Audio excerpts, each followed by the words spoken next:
নিমক হারামি করার পরেও যে বলে আমি কি করেছি, মিথ্যাবাদী প্রমাণিত হওয়ার পরেও যে বলে আমি কি করেছি, বিশ্বাস ভেঙে দেওয়ার পরেও যে বলে আমি কি করেছি, আমি তো কোনো অন্যায় করি না, আমি এই করেছি, আমি ওই কাজ করেছি, এটা মিস্টেকলি হয়ে গেছে, সবকিছু করেও যে বলে আমি কিছু করি নাই, আপনি তার থেকে লয়্যালটি কেমনে এক্সপেক্ট করেন? তার থেকে আপনি সত্যিকার অর্থে ভালোবাসা কেমনে এক্সপেক্ট করেন? How funny it is.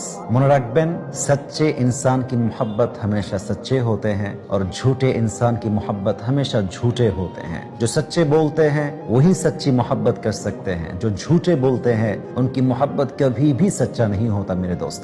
যে সত্যবাদী তার ভালোবাসা সত্য হয়, যে মিথ্যাবাদী তার ভালোবাসা মিথ্যা হয়। অতএব ভালো তাকেই বাসবেন যে নিমক হারাম নয়, যে বিশ্বস্ত হবে।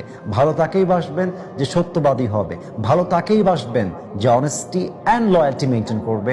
আপনি আপনার লাইফে কখনোই কষ্ট এবং বিশ্বাসঘাতকতার শিকার হবেন না, ইনশাআল্লাহ তাআলা। Likey